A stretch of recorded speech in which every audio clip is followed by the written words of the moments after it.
An old man stood at the counter, hands trembling as he counted coins, then froze, ashamed he couldn't afford even a small candy bar.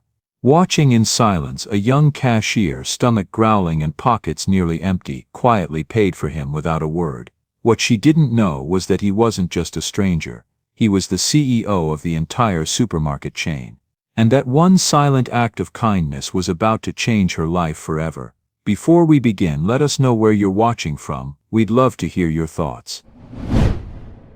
The hunger had been quiet company for hours now, settling into Danielle Thompson's stomach like an old friend she'd learned not to complain about. She stood behind the counter at Brooklyn Market, her fingers wrapped around a chipped mug that hadn't held anything warm since her break ended at 10.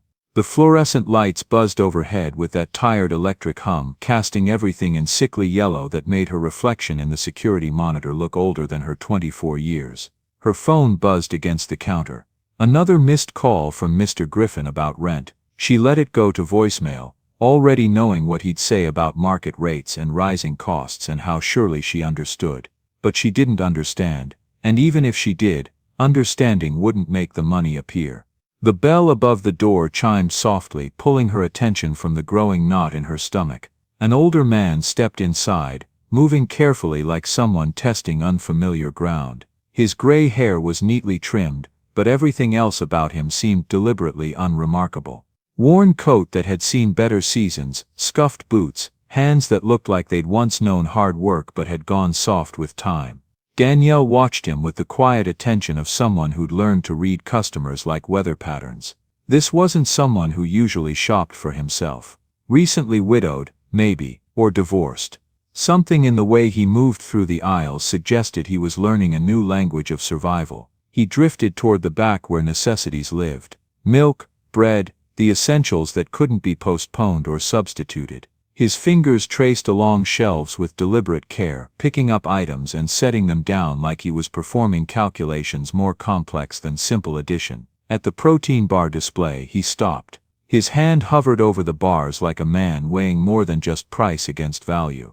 He picked one up, chocolate chip, studied the wrapper with unusual intensity, turned it over to read nutrition facts that probably told him nothing he needed to know. Then, with the careful motion of someone handling something precious and fragile, he placed it back on the shelf. That gesture hit Danielle somewhere deeper than sympathy. She'd done that same math herself countless times. Want versus need, dignity versus hunger.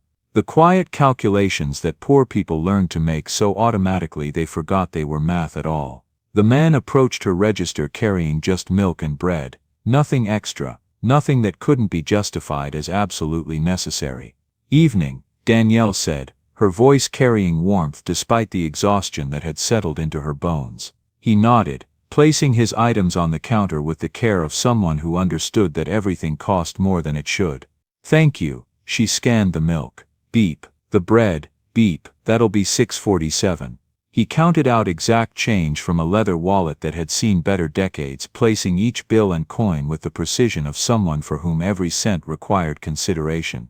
But as she reached for a bag, something made her pause. Maybe it was the way he'd looked at that protein bar like it represented some larger question about what he deserved. Maybe it was the careful way he counted his money, not from poverty but from some other kind of mathematics entirely. Maybe it was just instinct born from recognizing kindred spirits in unexpected places. Hold on, she said quietly, reaching for one of the protein bars. Without ceremony, she added it to his bag and rang it up on her own transaction, paying for it before he could notice or protest. Chocolate chips pretty good when you need something to keep you going. The man looked up, startled. Something shifted in his weathered face like curtains being pulled back from a window that had been dark too long. You don't need to. I know I don't need to, Danielle said, handing him the bag. But sometimes we all need something extra to get through the day. And sometimes we need to remember that people still look out for each other. He stared at her for a long moment, and she could see him wrestling with something deeper than gratitude, something that had weight and history and sharp edges that cut when you tried to hold it. Thank you, he said finally, and the words carried more freight than they should have been able to bear. You don't know what this means. Just make sure you eat something good tonight, she replied. Cold weather's coming. He paused at the door, looking back with eyes that held questions he couldn't ask and answers she couldn't give. "You have a good evening, miss. More people should be like you. You too, sir. Stay warm out there." What Danielle didn't know was that the man she just helped was Nathaniel Carter, CEO of Carter Retail Group, the company that owned Brooklyn Market and 297 other stores across 12 states. At 65, he was supposed to be planning retirement celebrations and golf course memberships, but instead he was planning escape routes from a life that felt like wearing a suit tailored for someone else's body. Nathaniel sat in his rental car 3 blocks away, staring at the protein bar in his hands like it was evidence in a trial he didn't understand. The wrapper was slightly warm from his pocket, the chocolate chips visible through clear packaging that promised simple satisfaction for $4.29 plus tax. But it wasn't about the money. It had never been about the money, not for decades now. It was about the gesture. About a young woman who saw a stranger counting change and decided kindness was more important than profit margins. About the look in her eyes when she added that bar to his bag, like she was sharing something sacred instead of conducting a transaction.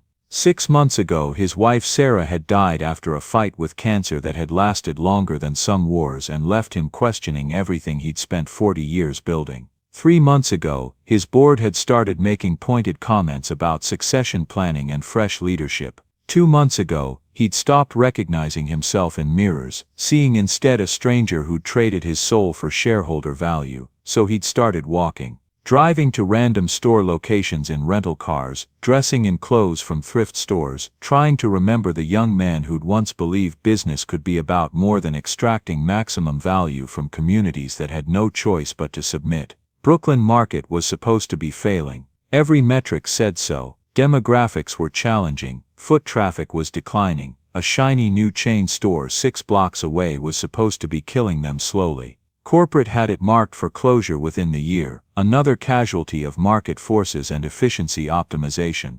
But somehow the numbers were holding, even growing slightly, and now, sitting in his car with a protein bar that tasted like unexpected grace, he thought he understood why. The next day, Nathaniel returned. Different time, casual clothes, coffee he didn't need providing cover for observation. He positioned himself near the magazine rack where he could watch without being obvious, a skill learned in 40 years of business meetings where the real negotiations happened in spaces between words. Danielle worked the afternoon shift like she was conducting an invisible orchestra. When teenage Marcus came in counting change for lunch, clearly short the dollar he needed for something that wasn't quite a necessity but wasn't quite a luxury either, she quietly adjusted something in the register that made his money stretch farther than mathematics should have allowed. When Mrs. Patterson struggled with her reading glasses to decipher prescription prices, Danielle read them aloud without being asked, then helped her find the generic version that worked just as well but cost half as much. When Miss Valdez's arthritis made reaching high shelves an exercise in dignity versus need, she materialized beside him like she'd been summoned by some internal radar that detected struggling customers. "You remember everyone," Nathaniel observed during a quiet moment, approaching with his unnecessary coffee. Danielle was restocking the pharmacy section, positioning reading glasses at heights that accommodated elderly customers with mobility limitations. "People aren't just customers here, they're neighbors. Mrs. Patterson's son is deployed in Afghanistan. Marcus is working 2 jobs to save for his SATs. Mr. Valdez raised 4 kids in this neighborhood and now helps raise their grandchildren." She shrugged like it was simple. When you know people's stories, you know how to help. "That's not scalable business practice," Nathaniel said, testing waters he didn't fully understand. She paused, considering his words with the seriousness they probably didn't deserve. Maybe some things aren't supposed to scale. Maybe some things work better when they stay personal, when they stay human-sized. For 3 weeks, Nathaniel returned to Brooklyn Market like a pilgrim visiting a shrine. He was careful to vary his visits, never staying long, always purchasing something small to justify his presence. Different times of day, different days of the week, building a pattern that looked random to anyone who might be watching. He kept observations in a small notebook, writing in his car blocks away after leaving, developing a picture of something he'd lost sight of decades ago. Danielle had insights about customer behavior and community dynamics that his highest-paid consultants missed entirely. She'd reorganized inventory placement several times, always making the store more functional for the people who depended on it. Baby formula near the front for exhausted new parents. Pain relievers next to the pharmacy counter, reading glasses at multiple heights. Hand warmers by the entrance during cold snaps, priced at cost instead of markup. Small changes that prioritized human need over profit optimization. But it was more than efficiency, there was something else happening here, something that couldn't be measured in quarterly reports or customer satisfaction surveys. People lingered, they talked to each other. They helped strangers find items, and shared recommendations and treated the store like a community center that happened to sell groceries. "Why aren't you in business school?" he asked one afternoon, buying aspirin he'd never use. Her hands stilled on the price tags she was updating. Money, time, life getting in the way of plans. She resumed working with focused intensity that suggested this was a sore subject. "But I'm applying for spring semester, night classes if I can cover tuition. Community college first, then maybe transfer somewhere bigger if I can afford it." "You'd excel in that environment." "I hope so. I need the credentials to back up what I already know. What I've learned here." She gestured around the store with something that might have been pride or might have been love. "This place has been my real education. These people have been my teachers." That evening, Nathaniel sat in his Buckhead mansion eating takeout that would join other forgotten containers in his restaurant-sized refrigerator. The kitchen had been Sarah's kingdom, filled with her laughter and the aroma of Sunday morning pancakes she'd make when their grandchildren visited. Now it felt like a museum displaying artifacts of a life he'd somehow stopped living while he was busy optimizing profit margins. Sarah used to say he couldn't optimize love, that some things only worked when you were actually present for them, not just efficient at managing them from a distance. She tried to tell him that business could be about more than shareholder value, that communities weren't just markets to be penetrated but places where actual people lived actual lives. He dismissed it as sentiment, soft thinking that didn't belong in boardrooms where hard decisions got made by hard people who understood that business was business and feelings were luxuries that profitable companies couldn't afford. But watching Danielle work, seeing how she'd turned a failing store into something that resembled a community center, he wondered if Sarah had been trying to teach him something he'd been too arrogant to learn. The revelation came gradually, then all at once. Every store he'd visited in the past 6 months had been struggling except this one. Every location followed the same corporate playbook, implemented the same efficiency measures, pursued the same profit margins with the same ruthless focus on optimization over humanization. But Brooklyn Market was different, and the difference had a name. Store manager Rick Lively had been watching the strange man who visited regularly, sometimes taking notes, always observing. When corporate mentioned surprise audits and rumors circulated about executives visiting locations incognito, Lively's paranoia transformed into opportunity. He started building a case against Danielle, documenting every small kindness as potential evidence of poor judgment. Every time she helped a customer beyond the minimum required by policy, every time she showed flexibility or compassion or basic human decency, Lively added it to a growing file that would prove she was unfit for retail employment. The breaking point came on a Tuesday morning, gray as old newspaper. Mrs. Rodriguez's EBT card malfunctioned at checkout, the kind of technical glitch that happened when government systems were overloaded or underfunded or both. Her toddler was melting down in the shopping cart, the line behind her was growing longer and more impatient, and Mrs. Rodriguez was fighting tears of embarrassment that came from being poor in public. Danielle made a decision that would change everything. She paid for the groceries herself, $23.47 from her own wallet, while the card reader reset, and the system slowly came back online. Mrs. Rodriguez could feed her family tonight and sort out the technical problems tomorrow when government offices were open and customer service representatives were available and the machinery of assistance was functioning as designed. Lively watched it all through the security camera feed, his satisfaction growing with each frame of footage that would prove Danielle Thompson was exactly the kind of employee Carter Retail Group couldn't afford to keep. "Thompson," he called across the store with barely concealed delight. "Office, now." The back room felt smaller with Lively's anger filling it like toxic gas. Harsh fluorescent lights hummed overhead like mechanical wasps, and the air smelled of burnt coffee and accumulated resentment. He laid out his case with prosecutorial precision, photos, timestamps, policy violations documented and cataloged like evidence in a criminal trial. "You circumvented our payment system," he said, sliding a manila folder across the scarred desk. "That constitutes theft. Grounds for immediate termination." Danielle opened the folder with hands steadier than they had any right to be. Everything was there, her small kindnesses transformed into corporate crimes through the alchemy of selective documentation and malicious interpretation. "I used my own money to help a customer complete her transaction." Irrelevant. "You violated established procedures." Company Policy Section 4.7 is absolutely clear on unauthorized transaction modifications. "Mrs. Rodriguez has shopped here for 4 years. Her card glitched.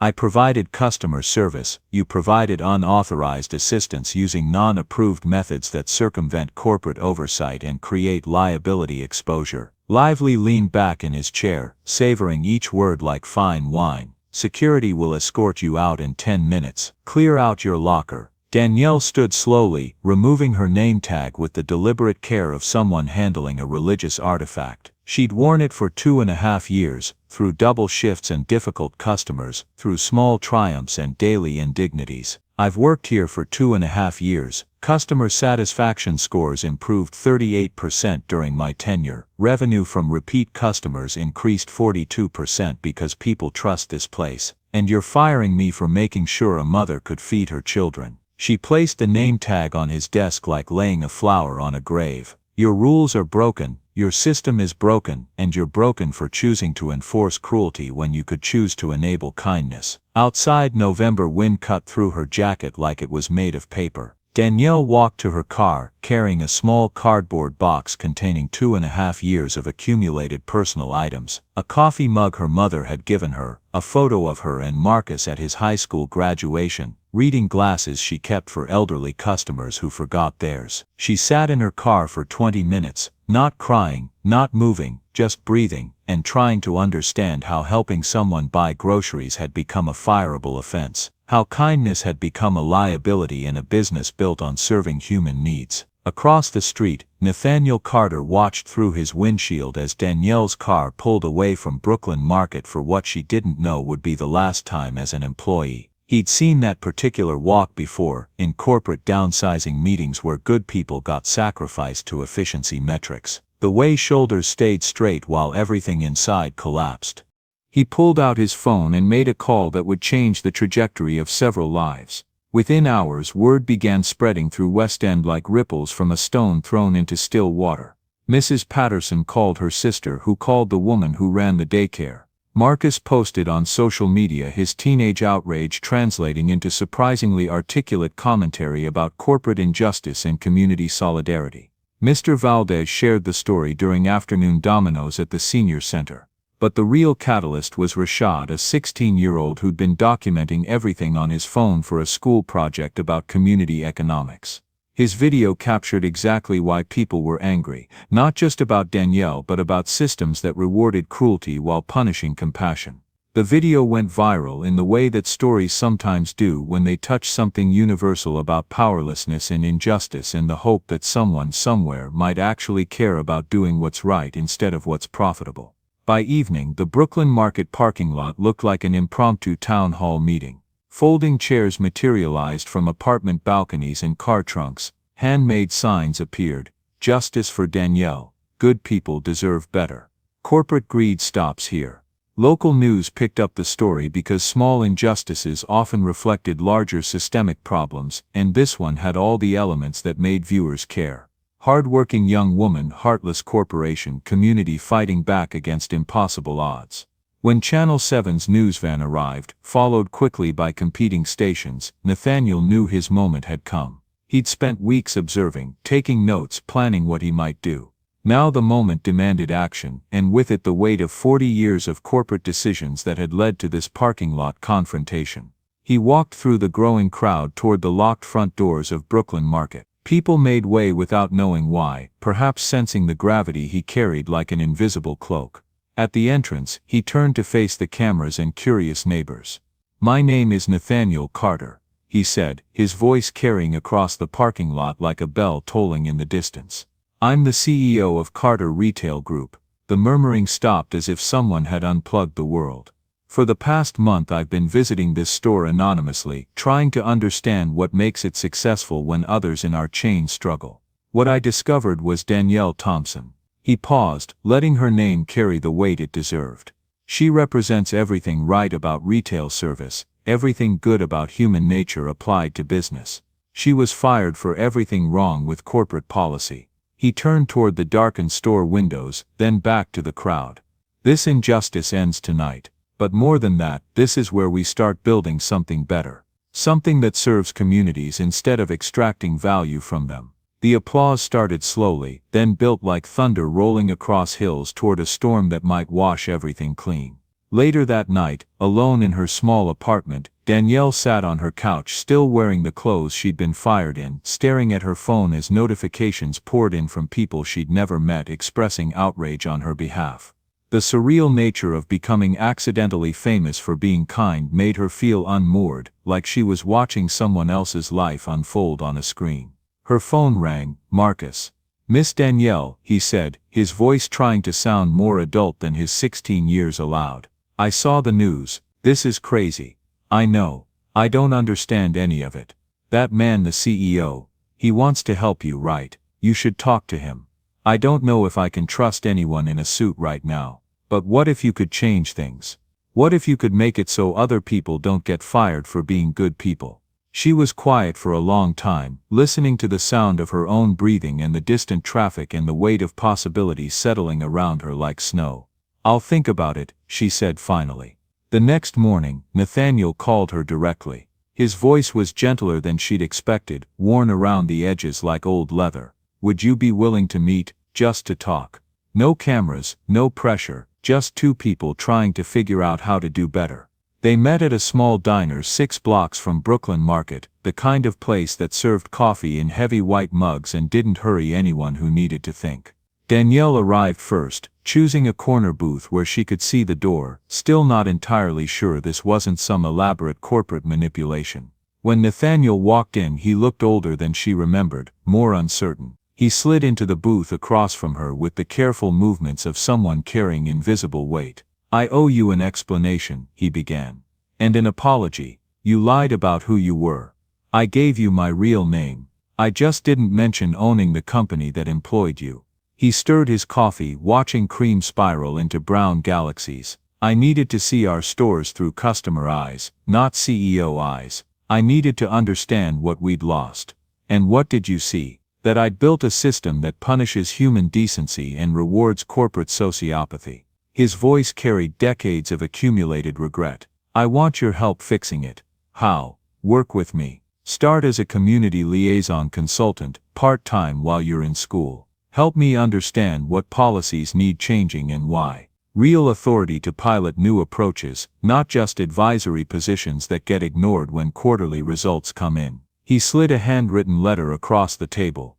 I know you have no reason to trust me, but I'm hoping you'll trust what you saw in that store. The community you helped build. They deserve better than what we've been giving them. That evening, Danielle read his proposal while rain drummed against her apartment windows. The salary was more than she'd made in 6 months at Brooklyn Market. The opportunity was everything she'd dreamed about when she filled out college applications during quiet moments in the break room. But doubt whispered louder than hope. What if accepting this position meant losing touch with the community that had shaped her? What if corporate life changed her into someone who saw profit margins instead of people, efficiency metrics instead of human stories? She thought about Mrs. Rodriguez, probably shopping at the chain store now, navigating unfamiliar aisles where nobody knew her name or cared about her struggles. About Marcus, still saving every dollar for college but no longer having a place where his good heart was recognized and valued. About the invisible network of care and support that had made Brooklyn Market more than just a place to buy things. She fell asleep holding the letter, her dreams filled with competing visions of possible futures. The next morning, Marcus called before she was fully awake. Miss Danielle, you got to take that job. You got to show them how things should be done. But what about the store? What about everyone here? We'll figure it out, but other people in other places, they need someone who understands. They need someone who remembers that business is supposed to help people, not hurt them. He paused, gathering teenage courage to say something important. You taught me that helping people isn't just about the people right in front of you. Sometimes it's about helping the people you can't see yet. That afternoon, Danielle called Nathaniel. I accept, she said without preamble. But I have conditions. I'm listening. Brooklyn Market stays open and becomes our pilot location. Everything we try gets tested here first with these customers, in this community. If it doesn't work for people who actually need it, it doesn't work anywhere. Agreed, and I work part-time until I finish my degree. This community invested in me through their patience and trust. I'm going to invest in myself the same way they invested in me. When can you start? Monday. But I'm keeping Friday shifts here indefinitely. This is where I learned everything that matters. 6 months later, Danielle stood in the renovated Brooklyn Market, now officially designated as Carter Retail's Community Partnership flagship store. The harsh fluorescent lights had been replaced with warmer LEDs that made everyone look healthier. Comfortable seating areas invited customers to linger and connect. Local artwork covered walls that had been institutional white for decades. But the real changes were subtler and more profound. The store had become profitable in ways that took accountants months to understand. Customer retention approached 90%. Employee satisfaction scores were the highest in company history. Theft dropped to near zero when people felt invested in protecting something they valued. Mrs. Rodriguez brought her mother-in-law to meet Danielle, calling her the young woman who saved our family. The older woman pressed a small wooden cross into Danielle's palm, whispering a blessing in Spanish that translated to something about angels walking among us unaware. Marcus had started a tutoring program for younger kids, using the cafe area during slow periods. Mr. Valdez held court by the window every afternoon, sharing neighborhood history with anyone who'd listen. The changes rippled outward in ways no corporate manual could have predicted. Crime in the surrounding blocks decreased as more people spent time on the street, creating what urban planners called natural surveillance. But what Danielle just thought of as neighbors looking out for each other. Local property values stabilized for the first time in years. The community college started holding information sessions in the store's meeting space because that's where people felt comfortable asking questions about their futures. But perhaps the most significant change was in Danielle herself. The young woman who'd once counted every penny now carried herself with the quiet confidence of someone who'd learned that her instincts about people and community had been right all along. She still worked her Friday shifts, still remembered everyone's stories, still made small adjustments that prioritized human need over corporate efficiency. The day she received her acceptance letter to transfer to Georgia State for her business degree, she was restocking the protein bar display, the same rack where everything had started 18 months earlier. The bars were arranged differently now, at multiple price points, including a basic version priced at cost for customers who needed nutrition but couldn't afford premium options. "Congratulations," Nathaniel said, appearing beside her with a newspaper tucked under his arm. He still visited regularly, though now it was to learn rather than to hide. Sarah would have been proud. She always said the best education happens when theory meets practice in service of something larger than yourself. Danielle smiled, thinking about the woman she'd never met but whose influence seemed to flow through every policy change they'd implemented. She sounds like she understood what business is really supposed to be about. She tried to teach me, took me 40 years to learn how to listen. He gestured toward the community bulletin board where customers shared everything from job openings to requests for help with elderly neighbors. This is her legacy as much as yours. That evening, as Danielle locked up the store and walked to her car, she noticed something that would have been impossible to see from corporate offices or quarterly reports. Light spilled from windows up and down the block, families gathering for dinner, children playing on sidewalks that felt safe again. The store had become what it was always meant to be, not just a place to buy things, but a cornerstone that helped hold a community together.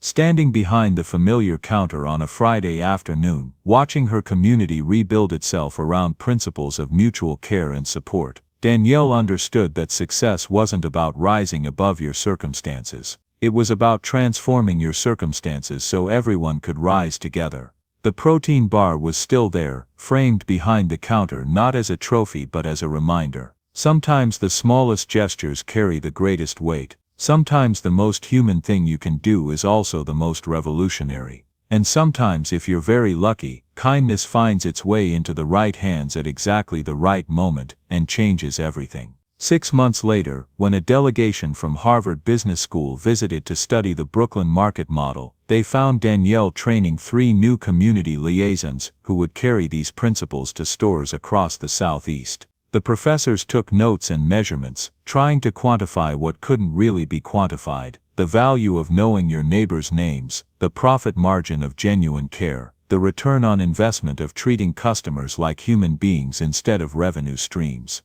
But they missed the most important part of the story, the part that couldn't be measured or replicated or scaled up through corporate mandates. They missed the Tuesday morning when Mrs. Rodriguez's daughter graduated nursing school and the whole store celebrated. They missed the way Marcus's little sister did her homework at the community table while her brother worked, surrounded by adults who made sure she felt safe and valued. They missed the quiet miracle of Mr. Valdez teaching a teenage mother how to stretch her food budget while maintaining her family's dignity. They missed the way Danielle still paid for protein bars out of her own pocket sometimes, not because policy required it, but because kindness required it. Because some things couldn't be systematized or corporate approved or turned into training modules. Some things could only be lived, one small gesture at a time, until those gestures accumulated into something larger than anyone had imagined possible. As Danielle watched the professors pack up their data and theories, she thought about all the stores across the country where good people were probably being fired for being too human, too kind, too willing to see customers as neighbors instead of profit opportunities. There was still so much work to do, but for now it was enough to know that in this one place, at this one time, kindness had won. And that was everything. Join us to share meaningful stories by hitting the like and subscribe buttons. Don't forget to turn on the notification bell to start your day with profound lessons and heartfelt empathy.